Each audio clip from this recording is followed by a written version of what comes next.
Welcome back to the show. I'm Scott Horton. It's the Scott Horton Show. And our next guest is Kelley Vlahos. She's a regular at the American Conservative Magazine. That's American Conservative Magazine, it's theamericanconservative.com. And also antiwar.com, of course. She's got a brand new one on antiwar.com today. Welcome back to the show, Kelley. How are you doing? Good. How are you, Scott? I'm doing good. Good to talk to you again. Thanks for having me. Okay, so let's see. Where's the Domestic Jihad is the one that's on antiwar.com today, but the one that I wanted to talk with you about is from the American Conservative Magazine. It's called Eating Soup with a Spoon. Who ever heard of such a ridiculous thing? Learning to eat soup with a spoon. Tell us, first of all, what's the title about there? Well, the title is it's a riff off of a book written by Lieutenant Colonel John Nagl, who's retired from the Army now, but he wrote this book in 2002, basically comparing the counterinsurgency strategies by the British in Malaya to the Vietnam experience, our counterinsurgency attempts in Vietnam. And he had written this book. It was published in 2002, impeccably timed, so that to suggest that a new strategy was necessary for Iraq, which the book had come out in 2002 as a dissertation. So let me just, pedal back for a second. He had done this for his Oxford dissertation, had served in Iraq, had come back and was working on the counterinsurgency manual with David Petraeus when the dissertation was released as a book. So this all sort of coalesced around the new movement that I know you and I have talked about many times, the new counterinsurgency movement, which was supposed to be the magic formula for getting us out of the morass that Iraq had become. The failure peaking in about 2005. So fast forward to a failed strategy of COIN, counterinsurgency in Afghanistan. And I write about how all of these crusaders, as Andrew Bacevich had called them in a great article for The Atlantic several years ago, these crusaders who had been so popular and had been at the forefront of changing our strategy in Afghanistan based on their supposed victory in Iraq are now fading from the scene. And I say that, Lieutenant Colonel Nagl is the best example of this fade out, in that he is now leaving his perch at a quite reputable Democratic interventionist think tank in Washington to go be the headmaster at a rich boys' school in Pennsylvania. So I was using him as sort of the symbol of how this strategy has failed. It failed in Afghanistan, and it has basically stunted the thinking for the last 3 years or so in the military community from really adapting to what's been going on the ground and moving things forward. So that was the long story about the title. No, that's all right. In his book, and I don't know if I got to this, his book was called How to Learn to Eat Soup with a Knife. Basically, he was saying how to adapt to insurgencies effectively. And so this book was very wildly popular in counterinsurgency circles for years as sort of a playbook.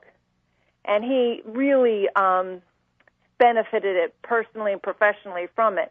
The title thus on my story is How to Eat Soup with a Spoon, basically saying, when all is said and done, we realize that it's really better to eat soup with a spoon. Right. So knock it off. Yeah, you might cut your lip.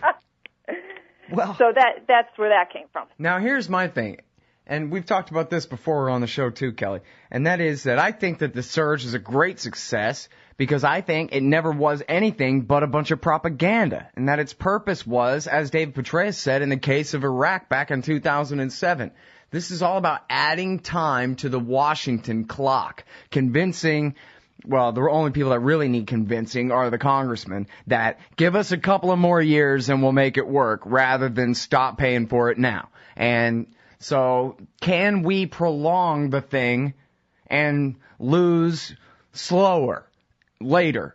Yes. Hooray. Success. And that was basically all it ever was. And so did the surge work in Iraq? Yeah, because it was supposed to work on Americans. I mean, it didn't change the fact that the war was fought for Iran in the first place because the guys that got us into it are a bunch of stupid idiots. They couldn't undo that. You know what I mean? Right. So they bribed the Sunni insurgents for a little while, whatever. And then the whole meme that the surge worked and that the counterinsurgency doctrine was really, really smart and achieved all its benchmarks and whatever, that was nothing but a bunch of hype. It was never anything but words. And so really my question is, did John Nagl and the rest of these Center for a New American Security types actually believe this? Did they not see that this was all just propaganda for the rubes? That even in 2007, Lieutenant Colonel Kozlarich in East Baghdad, the book was covered in dust. No one was reading the counterinsurgency book. Their mission was go out there and kill people, and so they did it the same way they always did. You know, it was the doctrine was junk. Yeah, Scott, I think you're asking a really important and maybe even an existential question here, because I can't get into the real heart and soul of John Nagl, nor do I want to. I think you have a real combustible combination here of ego, professional ambition, the desire to come up with a solution, like an honest desire to come up with a solution, politics, and probably just cynicism, all combined. And I can't pretend that I can single out what was motivating each player. Whether it be Petraeus, McChrystal, Nagl, David Kilcullen, all these other COINdinistas. I don't know. Everybody had their own personal motivation. What I'm seeing here is what you're saying is correct. The surge was to buy time.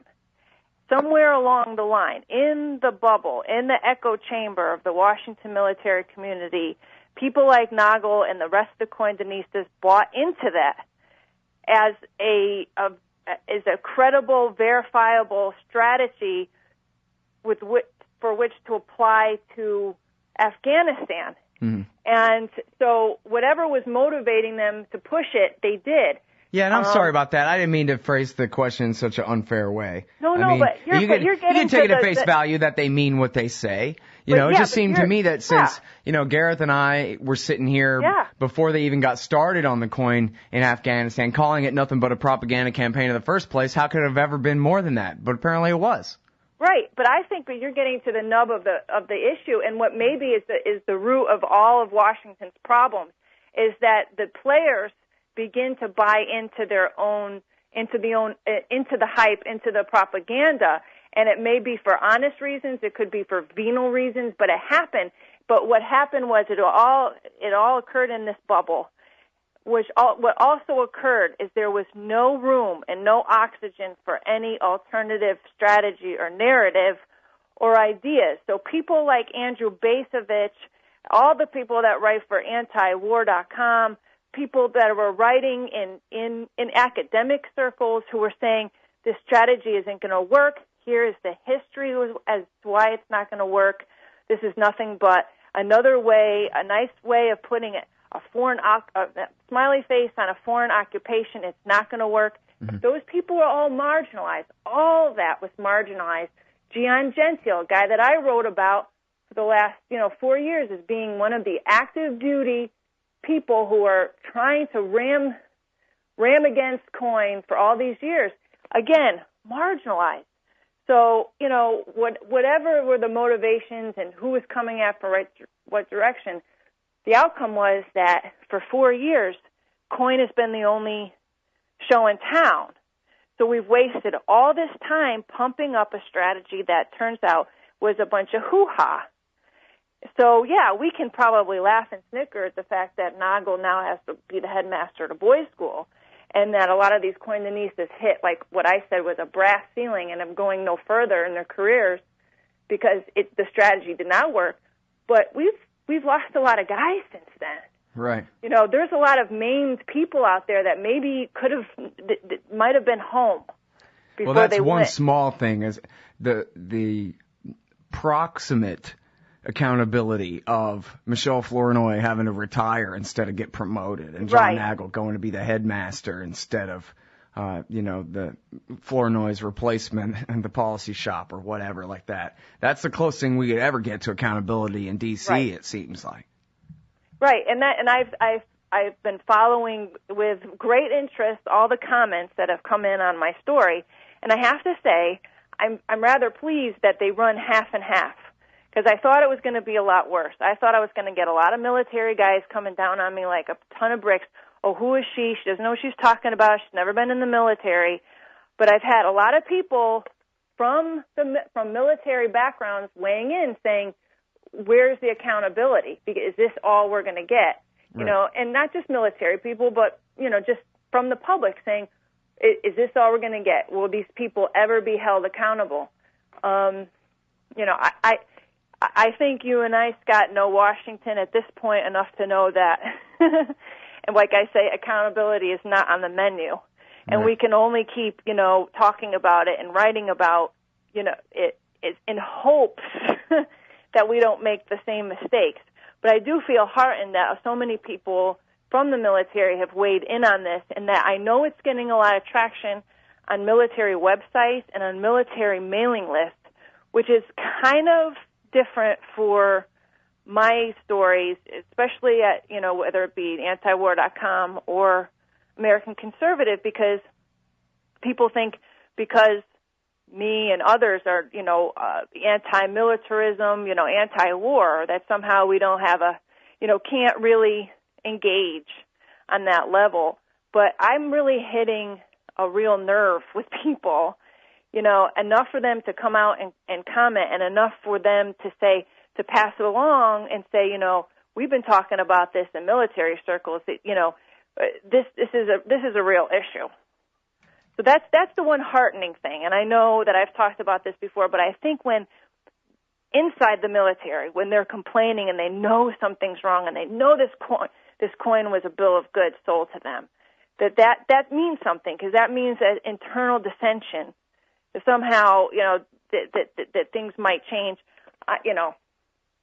and you and I would rather not see any war. You probably want to see the military reduced to pre-World War II levels, but any change, I think, at this point is good. Yeah. Well, any dissension is good. To me, it's such an interesting case study in, consensus and groupthink and all that, like you're talking about, where it's the only show in town in D.C. What's the future of Afghanistan? There's really one organized group with a coherent narrative to sell. Whether it's all that coherent or actually a plausible way to occupy Afghanistan is sort of besides the point. They're the jocks and the cheerleaders that everybody wants to be like or be seen having a drink with or whatever kind of crap. And so they rule the town. And then, so what's their policy? Here we're talking about coin this and coin that. Their policy is make the Afghans love us as we burn them to death. Yeah, and you know what? If you just turn the Phillips head and tune it just right, then it'll work out perfect. And they'll love being burnt to death by us because we're the Americans and we love them and whatever. But meanwhile, if you have a counterinsurgency doctrine, that implies you're an empire in the first place. Right.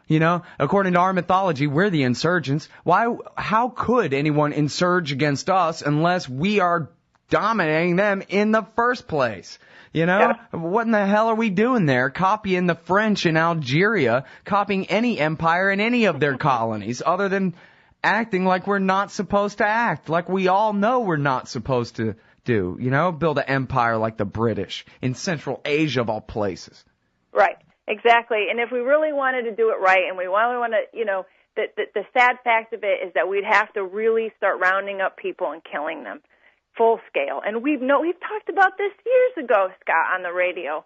We were trying to have it both ways. We were trying to pacify the Pashtuns, but at the same time, blow kisses and hand candy off. And it's not work. You cannot have it both ways. You have an effective counterinsurgency, strategy, which involves like putting people in concentration camps, separating them from, separating the people from the insurgency, just rounding up all, boys over the age of 12 and just slaughtering them. Or you can't have a successful counterinsurgency. Just get out of there. And we wanted to have it both ways, and now we're seeing the fruits of that now in Afghanistan, where we're in a serious quagmire. Mm-hmm. I mean, we won't even be able to get out inexpensively and unscathed. I mean, the stories that were coming up last week, about how we're going to have to put more troops in just to get everything out of there. And the fact they've suspended all the training that's supposedly their exit plan, right? We're going to train up an army, they'll stand up, we'll stand down and all that. And yet now they're afraid to train their sock puppets because their sock puppets keep shooting our guys in the head. Right, and some people had the nerve to comment on my story saying, you don't know what you're talking about, things are going great. Why don't you and you journalists who've never served in the military come to Afghanistan and see how great things are going? I mean, they still have mouthpieces in the military that are still hawking this stuff. And it's just embarrassing, because the minute they say that, I get some Twitter blast about just what you said, how everything's been suspended in training because we can't trust the Afghans and we haven't been vetting them properly. And so, or I read this great story I recommend by Spencer Ackerman from Wired, who is saying that of all the top 10 violent districts in Afghanistan, the majority of them are in Helmand and Kandahar, which was the focus of this 2009 surge. Right. So the very place that we surged into is the place that's giving us the biggest headache right now. Right. Well, and it was Nagl that said what we're going to do here is we're going to change entire societies. Right. We've got to change entire societies. It's like, like Andrew Basevich says, it's not just counterinsurgency, it's social engineering. We're supposed to change societies, the way people think. Well, and the only thing you could really do to a society is make sure that it hates yours. That's the only change you could really make in somebody else's entire country's way of life. I mean, come on. Right. And another thing, maybe they have more AIDS now from all the Western brothels in their capital city. Well, another thing that I've been getting flack for is that all of a sudden I'm blaming mid-level officers for everything that's gone wrong. Now, I want to say this right here and right now. If you're John Nagl and you're going out and you're on the Daily Show in your uniform with your shiny medals, pumping up coin like it's the magic formula for saving Iraq and Afghanistan, and then you're in every major magazine. You have a 9,000-word piece in the New York Times Magazine about yourself, and now you are the reincarnated T. Lawrence of Arabia.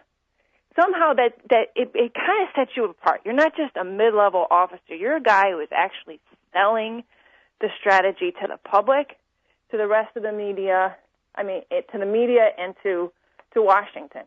Yeah, you do hold some responsibility, and I fixate on him because he did act in that capacity. And I'm sorry, and people said, oh, this was a vicious slam. I don't think so. I wasn't ad hominem either. I told the facts. The guy was out there selling this strategy. It's failed. The fact that he is leaving, Washington out of the military community altogether, that does say something about the state of affairs. And I don't take away the responsibility for Petraeus or McChrystal. But see, Nagl was in essence a creature of Petraeus. You remember Petraeus having all of his little acolytes around, right, his little advisors helping him write the counterinsurgency right, manual. Nagl's really nothing but another Tom Ricks, just another PR guy. Another warm body in the room making it look like there's a consensus of dunces here who know that this is right. Right. So, yeah, there's enough. It's really no difference than an AEI conference in 2002. All smart people know we have to do Iraq, except maybe you, but you're a coward. But everyone who knows anything knows this must be done. Exactly, and everybody else with a dissenting view was pushed away as some sort of loony, kook, dissenter, defeatist. I mean, you name it. And then it turns out people like Ron Paul don't sound so crazy. after all this, but because they, now their interest is in protecting their own reputations, they still will not admit that he was right. Right. And that the people like Gian Gentile and Andrew Bacevich were right. So they'll go down in flames into every boys' school, headmastering everywhere before they'll admit it. But we know. Right. And that's what, writing these stories is all about. I mean, how are we going to learn from our mistakes if we don't, just hammer away at the fact that you were wrong? And, you're going to, we have to burst the bubble somewhere. But, before you let me go, I wanted to mention, I came across, another COINdinista, Andrew Exum, announced on his blog, this weekend that he's not going to be blogging anymore for a year because he got a fellowship with the Council on Foreign Relations, and he's going to be working in the government for the next year. And I was like, well, what's that all about? So I Googled up, the link that he provided to CFR, and it turns out they have these international fellowships where they take people from policy think tanks and put them into government. So basically, they're selected policy, think tanks and organizations that, obviously jibe with their own agenda. They will find you a little place in government to promote and forward that agenda. Hey, that's what the Council on Foreign Relations has been about since 1921. I know, but we'll find you a job. Yeah, you just got to push our doctrines. Facilitate, basically the HR for the government. And I guess I kind of knew that stuff was going on, but I just hadn't really looked into it before. But and then they take people in government and they put them, and they have them working outside of government in some policy shop somewhere, and they do this sort of switching around. You know what it is to me? It's like the way they homogenize milk. They take it and they just shake the hell out of it until it's all the exact same consistency all the way through.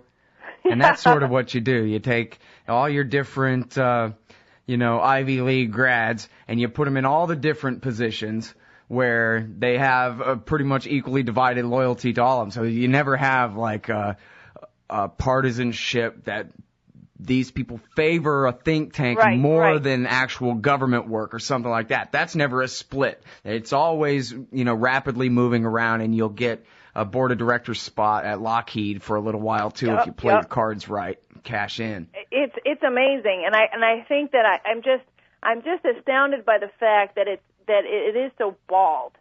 That you could take somebody from a think tank that has a particular foreign policy view, which is what they call humane or liberal interventionism. All that smarmy, language and semantics, and put them into a government job.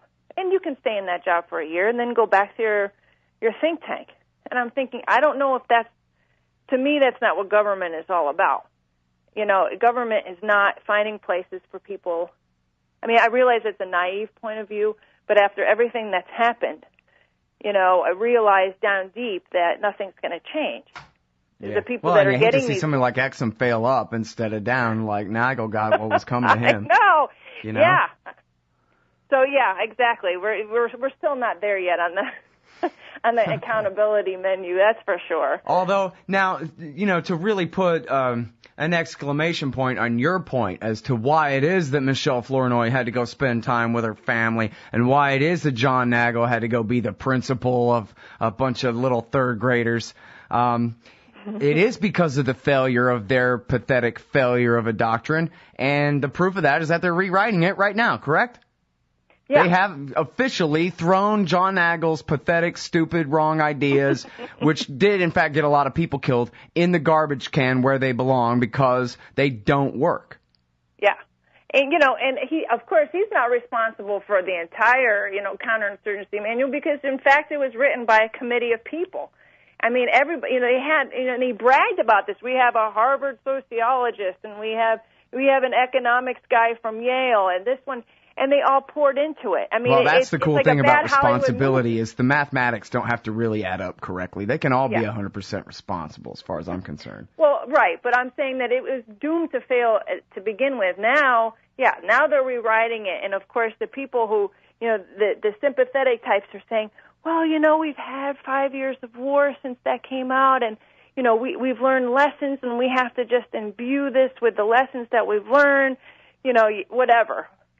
The fact it was a flawed strategy, a flawed book, and now they're trying to tweak it, and the fact that people for the last few years have been talking about what a piece of crap it was. Well, and the thing is, too, is I know I'm rude, and I know I say, I make it personal and talk about, the people Nagl helped get killed and all that kind of thing. Yeah. And in fact, I had a good friend of mine criticize me for that and saying, hey, maybe, Samantha Power just really means well for the poor people of Libya, and so you shouldn't attack her for it. But you know what?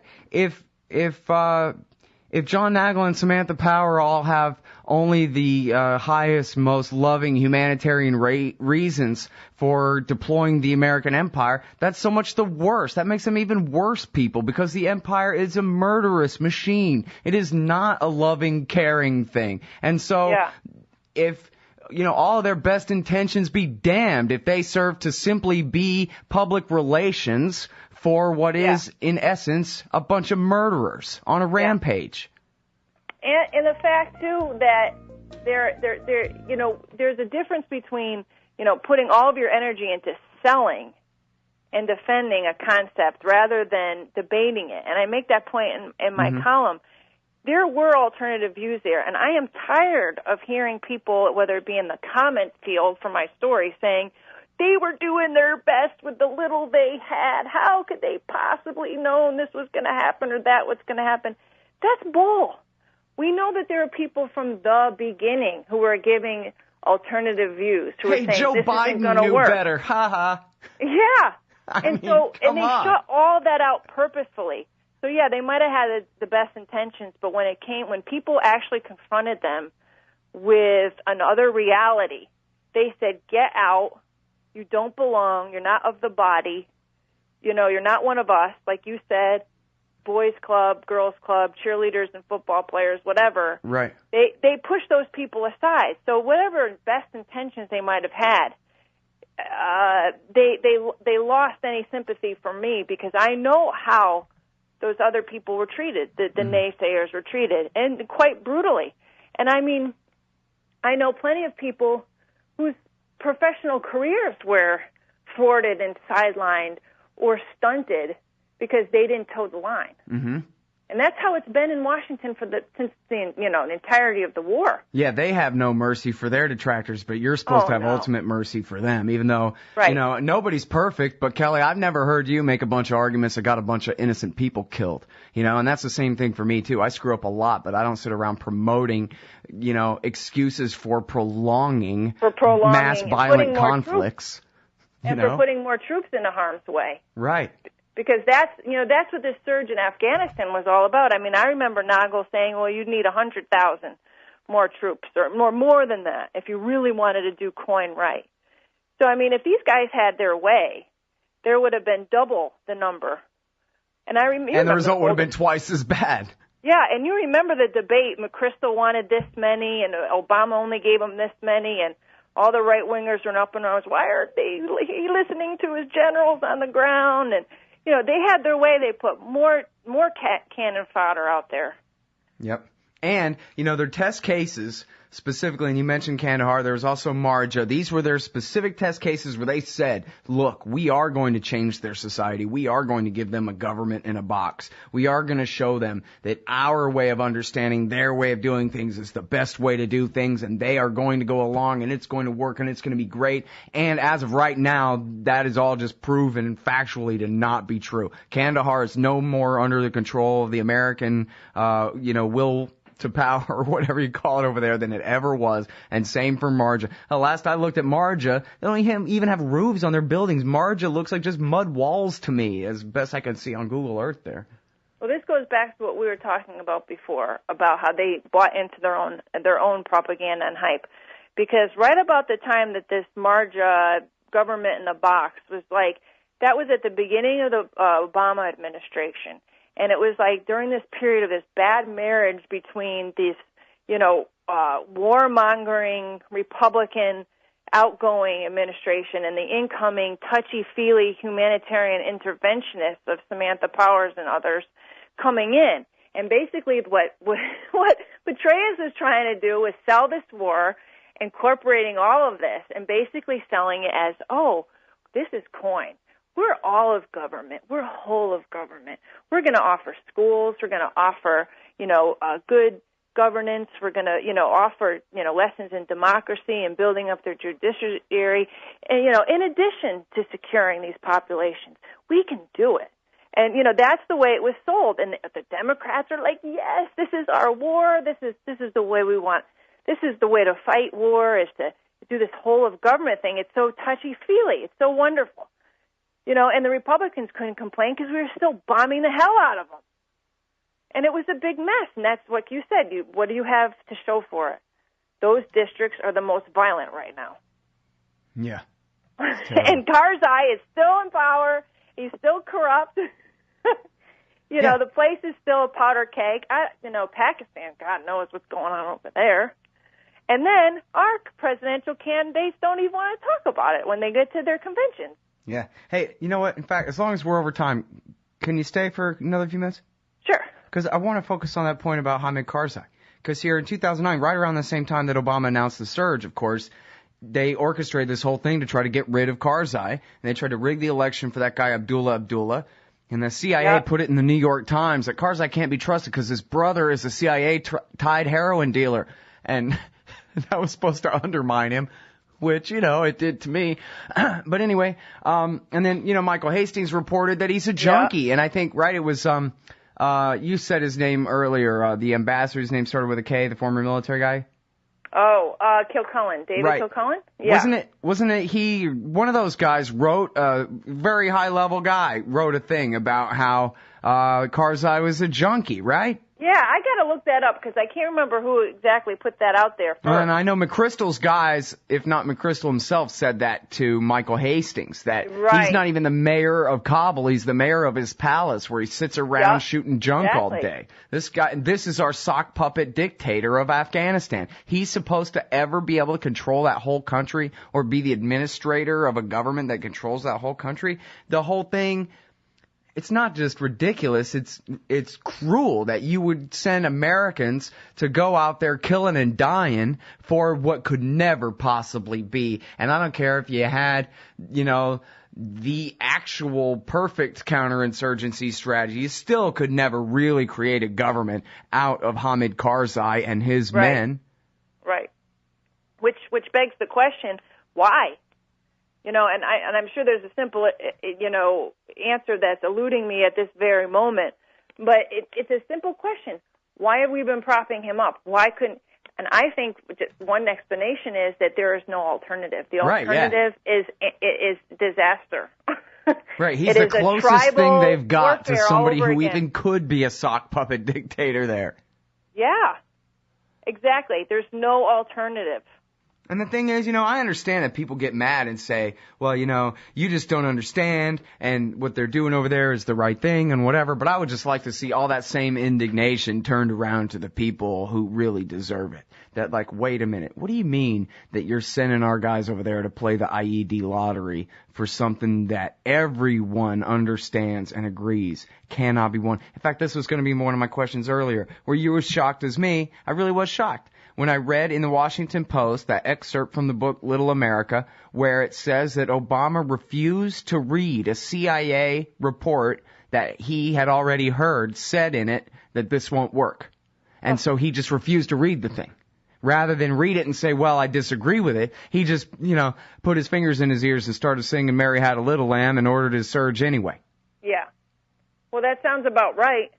I mean, that was the entire atmosphere of Washington at that time, too. I mean, so... Good for the CIA that they even bothered to tell the truth on that. Yeah. We're never going to know, Scott. I mean, the fact that we've been talking about this, and I've been talking about this privately with people for years, people that are in government, in the military, who have pretty readily admitted that this was a failure from the get-go. And the fact that never bubbled up into any real dissension, we'll never know. I don't think we'll ever know the depth of how we were manipulated Well, and because, like you said, it's not a matter of controversy between the political parties in the election, and so it doesn't matter at all. It might as well be a debate about angels on the head of a pin, even though it's about a war that's going on right now.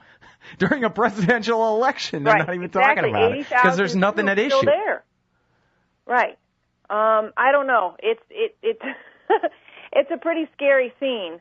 And I don't think it's, in terms of, moving forward, whether it be in Iran or Syria, I don't think that the people operating, at the level of Congress or the White House that really know, I just don't think that they have the wherewithal to lead us in any better direction right now.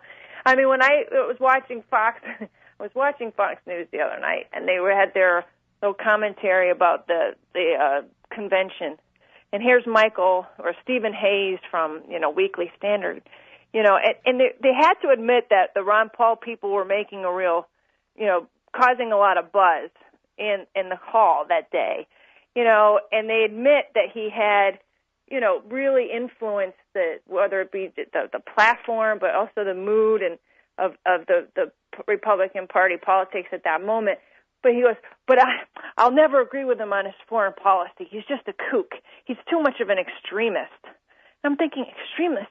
I would say if you polled most of the people in this country, they would agree at least the basic level with Ron Paul about our foreign policy and the wars. Well, and especially coming from Hayes, who's been for everything that got 1 million people killed over the last decade. To call someone who's reluctant to commit such violence extreme is pretty hilarious. Right. But the even sadder thing is that they turned to Mara Eliason, who's like the Democratic voice or the on the Fox News, special report, what do they call them, All Stars or whatever, saying basically the same thing. Mm-hmm. Those Ron Paul people never get anywhere. They're just too far on the extreme, especially on the foreign policy. And I'm like thinking, how can you say that after all the years? But if that is if that represents the mainstream thinking of politics in Washington, from the left and the right, Stephen Hayes and Mara Eliason, then we're in trouble. Because there's just no room for me and you, and there's no room for most of Americans who are tired of the war. They're tired of the militarism, but that's not part of the platform. Yeah. Well, I think this is the lesson that comes through in your writing more than anything else. You're sort of, the real American's mole in the imperial capital. So, hey, everybody, I went to the big meet today, and here's what they were telling each other. And it's always some, face-palming, just ridiculous, horrible thing that these people believe and convince each other and slap each other on the back and congratulate each other for figuring out too. And I mean, their consensus is just horrible. And I've actually learned as much about it from you as anyone else in my life, I think, reading your articles about, here's what they talk about at their conference. Here's what these people really believe. Yeah. It's exactly. sad. And I think what's important is to hold, just squaring the circle here, is to hold these people who have dominated, our thinking, or at least tried to dominate the thinking about war for the last 5 years or so. We need to hold them accountable. And when they fail, or when they have to leave town with their tail between their legs, we need to point it out as to why and what's going on. Because I've been talking about this for years, about this coin bubble. And the fact that, it's all burst and everybody knows it now, that's not enough. We need to talk about it because, like you said, it's got many people killed. And it's not just our people. Look at what the, people around, the people in Afghanistan, Iraq, what's going on in Yemen now, more civilians killed in a drone attack. And that really, to me, the most important lesson is just regardless of what a ridiculous doctrine it is and what a failure of a doctrine is, what a success the propaganda has been. And you think about it, it's just like George Bush always did. He'd have the 3-word, usually 3-syllable slogan behind him on the wall when he was talking. And the surge worked. well, first the surge is working for about 2/3 of a year or so, and then the surge worked ever since. It's such a powerful slogan. It's so easy to memorize, and again, hey, Mara Eliason and Goofball from the National Review agree, and so apparently no reasonable person disagrees with that. The surge worked. Everybody knows it. So nobody even has to have an argument for it. The slogan wins. And so, like you're saying, you can just go right on into Yemen and Somalia based on a slogan and a fake history that, has never really been taken apart. And so, hey, if the surges work so well, why don't we just go ahead and surge into Somalia, and that'll finally get rid of al-Shabaab? Right, exactly. And if the surge works so well, why isn't John Nagl like Deputy Secretary of Defense, Undersecretary of Defense right now, on his way up to maybe the highest level? I mean, that's what I was trying to get at. I mean, I would love to see, and I would love to write this book and go through and find out how many people whose careers had benefited, from, the COIN enterprise. Ooh, you should write that book. Yeah, because now we're not just talking about military careers, because and there's plenty of those people who rose up through the ranks and because of of being within that inner circle of portrayers or towing the line or promoting and write papers about COIN, who've done the COIN studies and taught COIN studies. But how about the people who wrote the book, the civilian people, all the people who've sucked up to portrayers and sucked up to the whole cabal of COINdinistas over the years? I mean, we're talking a cottage in its industry here that was born out of war, born out of simple what it was basically a compendium of tactical, military tactics had become a strategy which has become an enterprise. And it would be great to see how many people really benefited. I mean, it's like we always talk about, war is a business. This was a business, and I think, I think people are starting to take the surge in Iraq apart, and I think that by talking about COIN and the failed enterprise there is just one more step on finally dismantling that myth of the Iraq War surge, because it all goes back to that.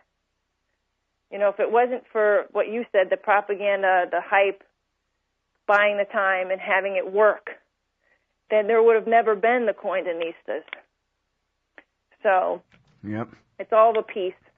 And if we keep hammering at it, that's a good thing. Yeah, it's the least we can do. And you're our leader. You're the best of all and most consistent of all COIN revisionism this whole time. And so may they all follow you and your journalism. That's what I say. Well, you're very kind, but I have to say, for others, I would say Gian Gentile, who I have to say was very generous and very brave and letting me interview him Q&A for anti-war, because, most active duty people don't want to touch anti-war. Come with a 10-foot pole. And here he is saying, hey, sure, let's sit down for an interview. And it really worked out well, because it worked out for antiwar.com, because people were started to take us, that at least on that issue, a little more serious, because, hey, we got this interview. We talked to this guy. He's active duty professor at West Point. He's not your typical anti-war subject. But we were able to start making a foray into this story. And he was like, hell, he needed as many, supporters or at least allies in this fight as we did, and he was out there. He's always responded to criticisms outright. They try to take me apart on smallwarsjournal.com on this story, and he was the first one to weigh in, because I did interview him for the story, but he was the first one to weigh in. He said, you know what? I'm not posting on your website anymore, because he basically had enough. Here was the guy at Small Wars Journal saying that, Kelley Vlahos is full of crap. How dare she blame John Nagl, he's a real man he said this, a real man who went into the arena to do the job himself instead of standing back as an angry distractor. I mean, every trope you could throw at me, he did. And Gian Gentile said, okay, you're right. We should thank Nagl for getting us this war we can barely get out of now and killing all of these men and women, or being responsible for all of these deaths. You're right, and I'm never posting on your website again. And I was like, whoa.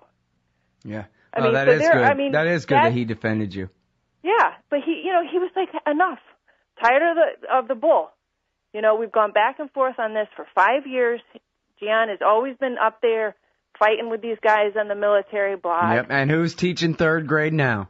Yeah. So I mean that if anybody, he and people like Andrew Basovich, I've mentioned, these people have hung in there. Sadly, they've been marginalized, but that's how it goes with the great thinkers and people and independent thinkers throughout history.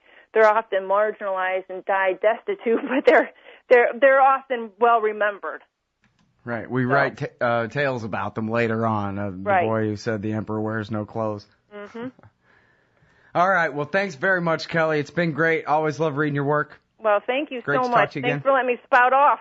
Yeah, no problem. Anytime. All right, everybody, that's the great Kelley Vlahos. She writes for antiwar.com and the American Conservative magazine, theamericanconservative.com. That's where you can find this piece, Learning to Eat Soup with a Spoon. You might have thought it was obvious, but not in D.C.